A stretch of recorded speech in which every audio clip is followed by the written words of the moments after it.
வணக்கம், welcome to restore Tamil. இப்போ ரீசெண்டாக வந்த மே 3 அன்னைக்கு பஜாஜ் அவங்களுடைய one of the most biggest பல்சரான பஜாஜ் பல்சர் NS 400 லான்ச் பண்ணியிருக்காங்க. அதனால் இன்றைக்கி நம்முடியல அந்த ஒரு புது NS 400 பற்றியான ஒரு ஃபுல் டீட்டெயில் நல்ல ஒரு எலாபரேட்டிவான ஒரு ரிவ்யூ பார்ப்போம். பார்ட் மெடிச்சு நெக்ஸ்ட் உங்களுக்கு தெரியாது கட்கல சப்ஸ்கிரைப் பட்டினா ஒரு செகண்ட்ஸ் பண்ணி இப்படி தட்டி விட்டிங்கன்னா என்னுடைய ஒரு நாள் உழைப்புக்கு மிகப்பெரிய உதவியாக இருங்க. ப்ளீஸ் இந்த சப்ஸ்கிரைப் மட்டும் இருங்கப்பா. சரி, இப்போ நம்ம அதிகமாக பேசாமல் வீடியோக்குள்ளே போகலாமா? சரி, ஃபர்ஸ்ட் நம்ம வண்டியோட டிசைன் செக்மெண்ட் பார்ப்போம். அதான் டிசைன் எப்படி இருக்குது. அவங்க டிசைன் பொறுத்த அளவுன்னு பார்த்தோன்னா நம்ம பஜாஜோட பல்சர் NS 200 ஒரு அப்கிரேடட் வெர்ஷன் மாதிரி தான் இருக்குது. எனக்கு என்னமோ இது ஒரு பெரிய பல்சர்ன்ற ஒரு ஃபீல் கொடுக்கல. வண்டி பார்க்கும்போது கொஞ்சம் ஒரு லீனான டோன்னா ரொம்ப லீனியர் கிடையாது. பட் அந்த ஒரு 400cc நம்ம எதிர்பார்த்த அளவுக்கான அந்த ஒரு மேஸ்குலாரிட்டி இல்லை.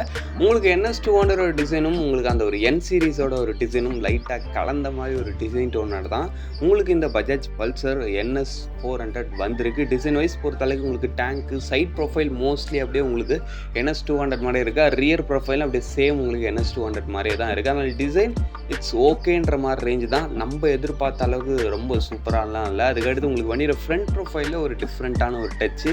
ஆமாங்க, உங்களுக்கு அந்த ஒரு NSஓட அந்த ஒரு DRL spider shaped DRL Thunder shaped DRL, ஆமாம் ஸ்பைடர் ஷேப்பில் தண்டர் ஷேப்டு DRL உண்டு இல்லையா, அந்த ஒரு DRL ப்ளஸ் ஒரு ப்ரொஜெக்டட் ஹெட் லாம்ப்ஸ் நம்மளுக்கு N சீரீஸில் இருக்கிற மாதிரி அந்த ஒரு N சீரீஸ் ப்ளஸ் NS இது ரெண்டுத்தையும் கலந்த ஒரு ஹெட்லைட் டிசைனாக நம்மளுக்கு இந்த புதுசாக வந்திருக்க பஜாஜ் பல்சர் NS 400 நம்மளுக்கு கொடுத்துருக்காங்க. இந்த ஹெட்லைட் டிசைன் உங்களுக்கு பிடிச்சிருக்கான்றதை கமெண்ட் லீவ் பண்ணி வைங்க. ஓவராலாக வண்டியோட டிசைன் வந்து ஒரு NS ப்ளஸ் N சீரீஸ் இது ரெண்டுத்தையும் கலந்து மிக்சராக உருவாக்கின ஒரு டிசைன் மாதிரி தான் இருக்குது. டிசைன் இட்ஸ் ஓகேன்ற மாதிரி ரேஞ்ச் தான். பட் எங்களுடைய அந்த ஒரு எக்ஸ்பெக்டேஷன் லெவலை சாட்டிஸ்ஃபை பண்ணலை. பட் இந்த ஒரு டிசைனும் ஓகே தான். எங்களோட நல்ல ஒரு ரோட் அப்பியரன்ஸோட தான் இருக்குது. நம்மளோட எக்ஸ்பெக்டேஷன் சாட்டிஸ்ஃபை பண்ணலாலும் அந்த ஒரு 400cc ஒரு பஜாஜ் பல்சர் ஓகேன்ற மாதிரி நல்ல ஒரு டிசைன் டோனோடய இருக்குதுன்னு வச்சுக்கலாம். சரி, ஓகே. நெக்ஸ்ட் நம்மளுக்கு வண்டியோட ஃபீச்சர்ஸ் எதை மாதிரி இருக்குது. அவங்க ஃபீச்சர்ஸ் பொறுத்த அளவுன்னு பார்த்தா வச்சுங்களேன், ஃபஸ்ட் இன் செக்மெண்ட்டாக பஜாஜில் ஒரு TFT கிளஸ்டர் உள்ள ஒரு instrument cluster, full TFT cluster கிடையாது. உங்களுக்கு ஒரு நெகட்டிவ் டைப்ஸ் யூனிட்டும் வரும். அது கூட ஒரு சின்ன ஒரு TFT கிளஸ்டர் யூனிட் ஓரளவு பார்க்கும்போது நல்ல ஒரு பெரிய நல்ல ஒரு இன்ஸ்ட்ருமெண்ட் கிளஸ்டர். ஏகப்பட்ட ஃபீச்சர்ஸை சூப்பராகவே லோட் பண்ணி வச்சுருக்காங்க. அதனால் இன்ஸ்ட்ருமெண்ட் கிளஸ்டர் விஷயத்துலையும் நல்ல ஒரு எக்ஸலண்ட்டாகவே இருக்குது நம்ம பஜாஜ் பல்சர் NS 400. அதுலேயும் குறிப்பாக இந்த வண்டியோட ரேஞ்சுக்கு இது ரிச்லி நல்ல ஒரு இன்ஸ்ட்ருமெண்ட் கிளஸ்டர்னே சொல்லலாம். அதுக்கடுத்து மற்ற ஃபீச்சர்ஸ்ன்னு பார்க்கும்போது உங்களுக்கு ட்ராக்ஷன் கண்ட்ரோல் புதுசாக கொடுத்துருக்காங்க. அந்த ஒரு விஷயம் ஓகே தான். அதுக்கடுத்து உங்களுக்கு வண்டியில் முக்கியமாக ரைடிங் மோட்ஸ்னு ஒன்று இன்க்ளூட் பண்ணியிருக்காங்க. நம்மாங்க ரைடிங் மோட்ஸ் பொறுத்த அளவுக்கு இதில் உங்களுக்கு 4 ரைடிங் மோடு உண்டு. Road, rain, sport, off road. இதில் கொடுத்துருக்க ரைடிங் மோடு வச்சு பார்க்கும்போதே தெரியுது இந்த வண்டியை வந்து பஜாஜ் வந்து எல்லா வித சுச்சுவேஷன்ஸுக்கும் ஓரளவுக்கு அசிஸ்ட் பண்ணக்கூடிய ரேஞ்சில் ஓரளவுக்கு நல்லாவே டிசைன் பண்ணியிருக்காங்கன்றது. சரி, ஓகே. நெக்ஸ்ட் விஷயம், உங்களுக்கு இந்த வண்டியோட ரைடிங் மோட்ஸ் வந்து எதை கண்ட்ரோல் பண்ணுது, உங்களுக்கு வண்டியோட பிரேக்கிங்கை கண்ட்ரோல் பண்ணுதா, இன்ஜினை கண்ட்ரோல் பண்ணுதான்னு கேட்டிங்கன்னா ரெண்டுத்துமே உங்களுக்கு சேர்த்து கண்ட்ரோல் பண்ணுவோம். ஆமாம், இப்போ நீங்கள் ரோட் மோடில் போடுறீங்கன்றப்ப அதுக்கேற்ற மாதிரி பவரையும் அதுக்கேற்ற மாதிரி பிரேக்கிங் அந்த ஒரு ABS அந்த ஒரு சென்சிட்டிவிட்டி இருக்குது பார்த்தீங்களா, அதையும் சேஞ்ச் பண்ணும். இப்போ ஆஃப் ரோட் போடுறீங்கப்ப ஆஃப் ரோடுக்கு ஏற்ற மாதிரி அந்த ஒரு ABS சென்சிட்டிவிட்டியும் இன்ஜின் பர்ஃபார்மன்ஸையும் உங்களுக்கு மாற்றி கொடுக்கும் இந்த பஜாஜ் பல்சர் NS 400 கொடுத்துருக்க ரைடிங் மோட்ஸ். அப்படின்னு பார்க்கும்போது ரைடிங் மோட்ஸ் ரியலி நல்ல ஒரு ஃபீச்சர்னே சொல்லலாம். ஏன்னா நல்ல ஒரு பவர்ஃபுல்லான வெஹிக்கிள். அது வந்து நம்மளுக்கு எல்லா இடத்துக்கும் ஒரே மாதிரி ஒரு பவர் ஆஃபர் பண்ணுதுன்றப்ப நம்மளுக்கு ஹேண்டலிங் மாதிரி விஷயங்கள் கஷ்டங்கள் வரலாம். பட் இந்த ஒரு ரைடிங் மோட்ஸ் இருக்குன்றப்ப ஓரளவுக்கு கொஞ்சம் ஈஸியான ஒரு ஹேண்டலிங் நம்மளுக்கு ஆஃபர் பண்ணுறதுக்கான வாய்ப்புகள் இருக்குது. சரி, நெக்ஸ்ட் விஷயம் பார்த்தோன்னா வச்சுங்களேன், நம்மளுக்கு இப்போ இந்த வண்டியோட டைமென்ஷன்ஸ் மாதிரி விஷயங்கள் பார்ப்போம். ரைடிங் எக்கனாமிக்ஸ் பொறுத்தளவுக்கு உங்களுக்கு சீட்டிங் அது மாதிரி விஷயங்கள்லாம் யூஸ்வலாக உங்களுக்கு NSல வர மாதிரி இருக்குன்றதுனால உங்களுக்கு ரைடிங் கம்ஃபர்ட் மாதிரி விஷயங்கள்லாம் எந்த ஒரு விஷயமும் டிஃபெக்ட் ஆக போகிறதில்ல. ரைடிங் கம்ஃபர்ட்லாம் இட்ஸ் ஓகே தான். அதுக்கடுத்து உங்களுக்கு வண்டியோட சஸ்பென்ஷன் பொறுத்தளவுக்கு ஃப்ரண்ட்டில் உங்களுக்கு டெலஸ்கோபிக் ஃபோர்க்கு, அதான் 43 mmக்கான அப்சைட் டவுன் ஃபோக்கஸ், டெலஸ்கோபிக்னு சொல்லிட்டேன். ஃப்ரண்ட்டில் 43 mmக்கான அப்சைட் டவுன் ஃபோக்கஸ் சஸ்பென்ஷன் வந்துடுது. பின்னாடி வந்து உங்களுக்கு மோனோஷாக் சஸ்பென்ஷன் பொறுத்தளவுக்கு இட்ஸ் ஓகே. அந்த வண்டிக்கு ஏற்ற மாதிரி நல்லாவே கொடுத்துருக்காங்க. அதுக்கடுத்து இந்த வண்டியில் இன்னொரு ஃபீச்சர் நான் சொல்லணும்னு நினச்சேன், மறந்துட்டே வந்துட்டேன் பார்த்தீங்களா.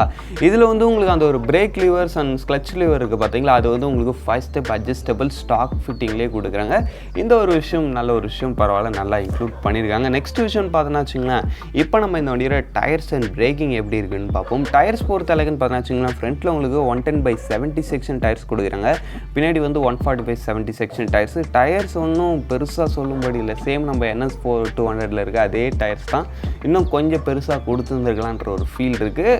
பார்ப்போம். கொஞ்சம் ஸ்மாலர் டயர்ஸ் தான் 400cc போகிறது அளவுக்கு, பட் இருந்தாலும் அதுவும் ஓரளவுக்கு நல்ல டயர் தான். பட் அந்த வண்டி எப்படி ரோட் கிரிப் ஆஃபர் பண்ணுறதை ஓட்டி பார்த்தா நிச்சயமாக தெரிஞ்சிட போது. அதுக்கும் ஒரு நாள் நம்ம ரெடி பண்ணுறோம். சரி, நெக்ஸ்ட் விஷயம் உங்களுக்கு வண்டியோட பிரேக்கிங் பொறுத்தளவுக்குன்னு பார்த்தா வச்சுங்களேன், ஃப்ரண்ட்டில் உங்களுக்கு 320mm டிஸ்க் பிரேக் வந்துடுது, பின்னாடி 230mm disc brake with dual channel ஏபிஎஸோட இருக்குன்றப்ப பிரேக்கிங் விஷயத்துலேயும் உங்களுக்கு குறை இல்லை, நல்ல ஒரு பைட்டோடய இருக்குது, நல்ல ஒரு பிராண்டட் கேலிபர்ஸ் தான் உங்களுக்கு அதில் யூஸ் பண்ணியிருக்காங்களே. சரி, ஓகே, ஓவரலாக பார்க்கும்போது பிரேக்கிங் விஷயத்தில் நல்லாவே இருக்குங்க. நெக்ஸ்ட்டு இப்போ one of the most and இம்பார்ட்டண்டான ஒரு செக்மெண்ட், இன்ஜின் செக்மெண்ட். ஆமாங்க, இந்த இடத்துல தான் நம்மளுக்கு ஏகப்பட்ட எதிர்பார்ப்புகள் இருந்துச்சு. நிறைய விஷயங்கள் நம்ம பயங்கரமாக எதிர்பார்த்தோம். நம்மளுக்கு வந்து அந்த கேடிஎம்மோட அந்த ஒரு புது 390cc இன்ஜினை நம்மளுக்கு டியூன் பண்ணி இதில் வைப்பாங்க. பர்ஃபார்மன்ஸில் கேடிஎம்மே முந்திலாம் நினச்சோம், பட் ஆனால் அப்படி இங்கே நடக்கலை. நம்மளுக்கு டாமினரோட அதே ஒரு 373cc, ஆமாம், எந்த விஷயம் நடக்கக்கூடாதுன்னு நினச்சோமோ அந்த ஒரு விஷயம் தான் நடந்திருக்கு. ஆமாங்க, 373cc சிங்கிள் சிலிண்டர் 4 ஸ்ட்ரோக் 4 வால்வ்க்கான லிக்விட் கூல்ட் இன்ஜின். இந்த இன்ஜினோட உங்களுக்கு ஒரு 6 speed gear box, slipper and assistance clutch. இந்த இன்ஜினால் வந்து பார்த்தோன்னா வச்சிங்கன்னா அரௌண்ட் ஒரு 40 bhp ஆஃப் பவர்ஸையும் அதுக்கடுத்து 35 Nm ஆஃப் டார்க்கும் ப்ரொடியூஸ் பண்ணுது. பவர்ன்றது இந்த ஒரு 400cc ஓகேவான ஒரு பவர் தான். சேம் நம்ம டாமினரோட அது ஒரு இன்ஜின்ன்றப்ப உங்களுக்கு மேபி பர்ஃபார்மன்ஸில் ரிட்ரேஸ்மெண்ட் இருக்குமோன்னு ஒரு ஃபீல் இருக்கும். பட் ஆனால் பஜாஜ் தரப்புலேருந்து நாங்கள் வந்து இன்ஜின் மேப்பிங்கில் வந்து நம்மளுக்கு டாமினருக்கும் NS 400க்கும் உங்களுக்கு டிஃப்ரென்ஸ் இருக்குது. அதனால் நிச்சயமாக இந்த இடத்துல உங்களுக்கு பர்ஃபார்மன்ஸ் பெட்டராக இருக்கும் அந்த ஒரு விஷயம் சொல்லியிருந்தாங்க. பட் இருந்தாலும் பவர் ஃபிகர்ஸ் கேட்கும்போதே தெரியுது ஒரு நார்மலான ஒரு 400cc பவர் தான் ஆஃபர் பண்ணுது. ரொம்ப எக்ஸலண்ட்டான பவர்னு சொல்ல முடியாது, ஓகேவான ஒரு பவர். டாப் ஸ்பீட் பொறுத்த அளவுக்கு கம்பெனி தரப்புலேருந்து 154 வரைக்கும் சொல்கிறாங்க. பட் வண்டியால் அதுக்கு மேலேயும் போக முடியுது. மைலேஜ் பொறுத்த அளவுக்கு நீங்கள் ஒரு டீசெண்டான ரைடிங் ஸ்டைல் மெயின்டைன் பண்ணுறீங்க, அப்போ அரௌண்ட் ஒரு 30 km வரைக்கும் எதிர்பார்க்கலான்றப்ப மைலேஜ் விஷயத்துலையும் ஓகே தான். ஓரளவு இன்ஜின் பொறுத்த அளவுக்குன்னு பார்த்தோன்னா வச்சுங்களேன், ரொம்ப பவர்ஃபுல்லான இன்ஜின் சொல்ல முடியாது. பட் இந்த ஒரு 400cc ஏற்ற ஒரு அந்த ஒரு ஓகேவான ஒரு பவரை அந்த ஒரு இன்ஜின் கெயின் பண்ணியிருக்குன்னே சொல்லலாம். நம்ம கேடிஎம் அதுக்கடுத்து இன்னும் ஒரு சில 400cc பீட் பண்ணுற அளவுக்கான ஒரு எக்ஸலண்ட் பர்ஃபார்மன்ஸ் இதில் இருக்கான்னு கேட்டிங்கன்னா அந்த இடத்துல கொஞ்சம் டவுட் தான். கேடிஎம் விட இதில் பர்ஃபார்மன்ஸ் நிச்சயமாகவே கம்மி தான். வச்சுருக்கேன். நெக்ஸ்ட் நம்மளுக்கு வண்டியோட டோட்டல் வெயிட் பொறுத்த அளவுக்கு அரௌண்ட் ஒரு 174 kg கிட்ட வரைக்கும் வருது. 400cc இல்லையா, அது ஒரு ரீசனபிளான வெயிட் தான். அதுக்கடுத்து சீட் ஹைட் பொறுத்த அளவுக்கு 807mm கிட்ட வரைக்கும் வருதுன்றப்ப சீட் ஹைட் மாதிரி விஷயங்களையும் ஓகே தான் பார்த்துருக்கோம். ஓவரலாக வண்டி பற்றி எல்லாத்தையும் பார்த்தாச்சுன்னு நினைக்கிறேன். இப்போ நம்ம ஃபைனலாக இந்த வண்டியோட ப்ரைஸிங் பார்த்துட்டு வீடியோ முடிச்சுப்போம். ப்ரைஸிங் பொறுத்த அளவுக்கு நம்ம பஜாஜோட பல்சர் NS 400 உங்களுக்கு இப்போதைக்கு 1,85,000 தான் கிளைம் பண்ணியிருக்காங்க. இருக்கிறதுலே one of the most affordable 400cc பைக்னா நிச்சயமாக நம்ம பஜாஜ் பல்சர் NS 400 மட்டும்தான் இருக்க முடியும். இதுக்கு முன்னாடி இருந்த மாடலான அந்த டாமினரே உங்களுக்கு இதோட ப்ரைஸிங் அதிகம்னா பார்த்துங்களேன் எந்த அளவுக்கு அஃபோர்டபுளாக பஜாஜ் இந்த ஒரு பைக்கை ட்ரேட் மார்க் பண்ணியிருக்காங்கன்னு. என்ன கேட்டிங்கன்னா இந்த வண்டியோட one of the main selling key பாயிண்ட்டாக இருக்க போகிறது இந்த ஒரு ப்ரைஸிங்காக தான் இருக்கும்னு நினைக்கிறேன். ஏன்னா அந்த அளவுக்கு ஒரு அஃபோர்டபுள் ப்ரைஸிங், இந்த ஒரு ப்ரைஸிங்கில் ஒரு 400cc பைக்குன்றது ரியலி ஒரு பெட்டரான ஆப்ஷன். ஒரு அஃபோர்டபுள் ப்ரைஸிங், நல்ல பர்ஃபார்மன்ஸ் ஓரியன்ட் பைக் எதிர்பார்க்குறவங்களுக்கு எல்லாமே இது பர்ஃபார்மன்ஸ் மட்டும் இல்லை, டாமினரோட இன்ஜின் இருக்குன்றப்ப அந்த ஒரு லாங் டிரைவ் க்ரூசிங் அது மாதிரி ஒரு விஷயங்களுக்கும் பெட்டராக இருக்கும்ன்றப்ப நிச்சயமாக இந்த ஒரு 400cc ஒரு பெஸ்ட்டான ஒரு பைக்காகவே, அதுவும் அஃபோர்டபுள் ப்ரைஸிங்கில் ஒரு பெஸ்ட்டான ஒரு பைக் எதிர்பார்க்குறீங்கிறப்ப நம்ம பஜாஜ் பல்சர் NS 400 ரியலி ஒரு பெட்டரான ஆப்ஷனே சொல்லலாம். அதுக்கடுத்து எக்ஸ்ட்ரா போனஸாக நான் உங்களுக்கு ஒரு சில விஷயங்கள் சொல்கிறேன்.